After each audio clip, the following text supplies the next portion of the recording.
Today we're going to talk about the first half of gene expression, or the first half of the central dogma. We're going to talk about transcription. Before lecture begins, make sure that you have read the assigned portions in your textbook and taken notes on that information, putting that information in your own words. Additionally, make sure that you've created an outline to take notes on while you listen to the lecture. During the lecture, minimize distractions by turning off any music, TV, any extra devices. Listen in a very quiet space. As you take notes for the lecture, make sure you put the information in your own words in order to maximize your learning. So today we're going to look at the central dogma. Specifically, we're going to focus in this lecture on transcription. DNA is transcribed into RNA, which is translated into protein. DNA can have mutations, RNA can undergo post-transcriptional modifications, and proteins can undergo translational modifications. Nucleic acids regulate gene expression. DNA encodes the genes. DNA is found in the nucleus, and this is where transcription occurs. mRNA is made from the DNA in the nucleus. mRNA then leaves the nucleus, transported out through a nuclear pore, and traffics to the protein-making machinery, the ribosomes, where it directs the production of the polypeptide chain. We need both DNA and RNA for gene expression. And remember, what we're looking at when we're talking about gene expression is the central dogma of biology, that DNA is transcribed into mRNA, which is translated into protein. DNA serves as the template. Transcription occurs and the mRNA is made. Translation occurs and the protein is formed by a polypeptide amino acid chain. So by overview, transcription is the synthesis of mRNA using DNA. Transcription produces messenger RNA or mRNA.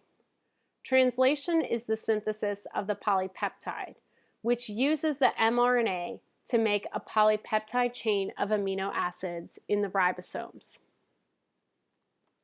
So let's focus on transcription. There are three basic steps to transcription: initiation, elongation, and termination.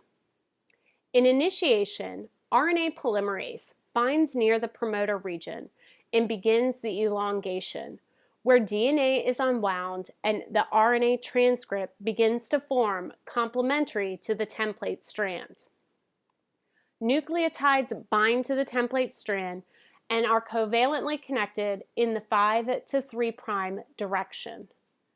Termination occurs when RNA polymerase reaches the termination signal in the DNA. Let's look more in depth at the process of transcription. The DNA sequence where RNA polymerase attaches to is called the promoter region. In bacteria, the sequence signaling the end of transcription is called the terminator. The stretch of DNA that is being transcribed is called a transcription unit.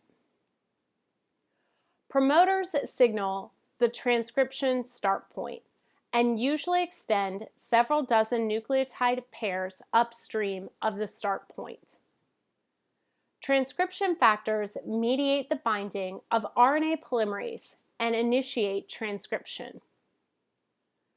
The completed assembly of all the transcription factors and RNA polymerase II bound to a promoter is called the transcription initiation complex.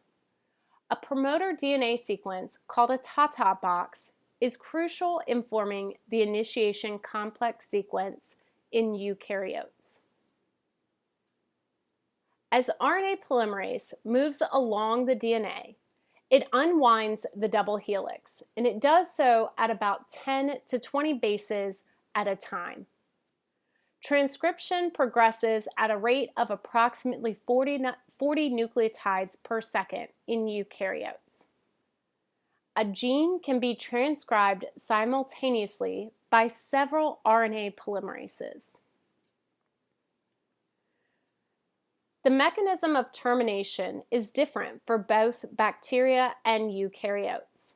For bacteria, the polymerase stops transcription at the end of the terminator sequence, and the mRNA can be translated without any further modification. However, this is different for eukaryotes. In eukaryotes, RNA polymerase II transcribes the polyadenylation signal sequence. The RNA transcript is released 10 to 35 nucleotides past this polyadenylation sequence, and the mRNA goes through modification before it is translated. So let's compare eukaryotes and prokaryotes as we consider transcription. Transcription is more complex in eukaryotes. Eukaryotes have more genes, and their gene regulation is tissue specific, which is different. Prokaryotes are simpler, less genes. In eukaryotes, transcription factors have to have a nuclear recognition sequence in order to get into the nucleus.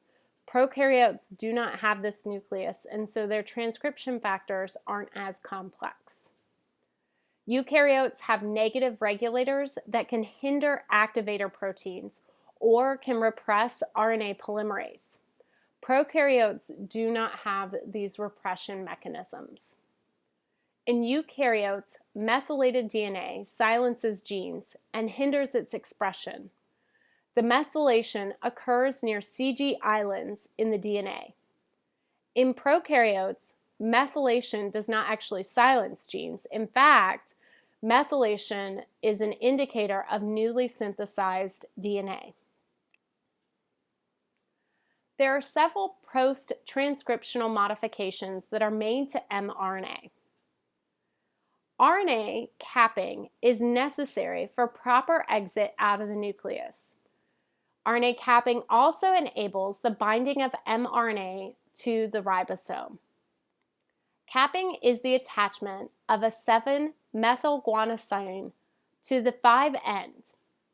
On the 3' end, a poly-A tail is necessary for export from the nucleus and promotes stability of the mRNA. This is a string of adenine nucleotides localized to the 3' end.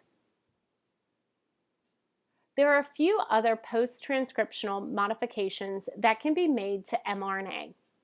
In eukaryotes, coding regions, or exons, are interspersed with non-coding introns. Introns are removed, and the exons are joined together during RNA splicing. During RNA splicing, the pre-mRNA or the immature mRNA is spliced into a mature mRNA. There are splice variants or alternative ways to splice the pre-mRNA. Alternative splicing is a regulated process during gene expression.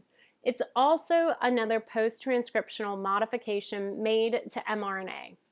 It regulates a single gene, and it can result in a single gene coding for multiple proteins. Splice variants increase biodiversity. As we consider transcription, one of the things we need to be aware of is transcriptomics. Transcriptomics is the study of all the transcripts of an organism at a given time point in development. This indicates how gene expression might be altered compared to a control state. You can compare the transcriptomics of a disease versus a non-disease state, or you can compare different developmental time points to see how these time points might have variations within their gene expression. So let's use this video as a way to review transcription.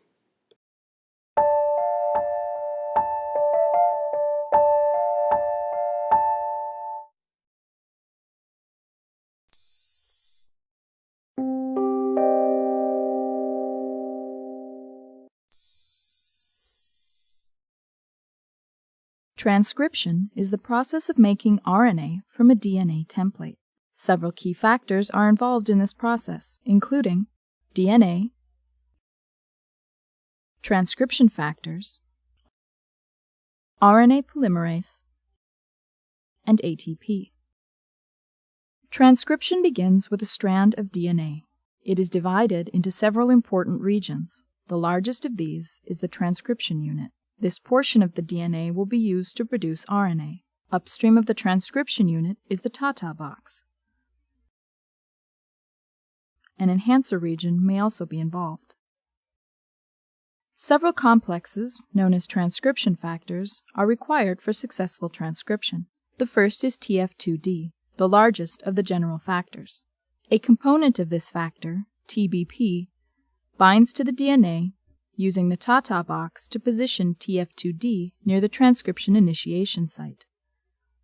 Other transcription factors, including TF2A and TF2B, then attach.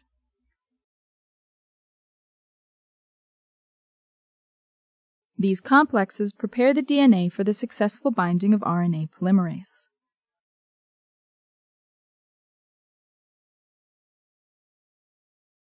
Once RNA polymerase is bound, other transcription factors complete the mature transcription complex.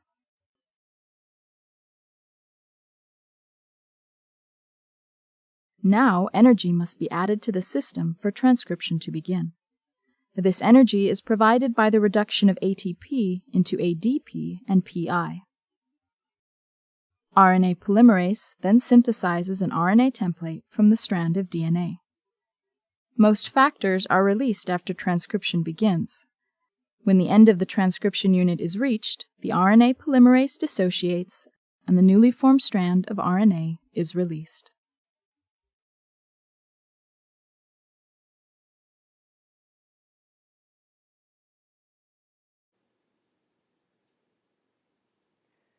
So today we looked at transcription and post-transcriptional modifications made to mRNA. If you have any questions about this lecture or the additional information in your textbook, please reach out to your professor through email or office hours or bring your questions to class. Additionally, consider visiting the class learning assistants who are eager to support you. Now that the lecture is done, combine your lecture notes with the notes that you made when you were reading your textbook and any other assigned readings. As you combine these notes, use assisted reading questions, the questions at the end of the chapter, and the questions at the end of the chapter section as a way to prepare yourself for the quiz and the test on this information.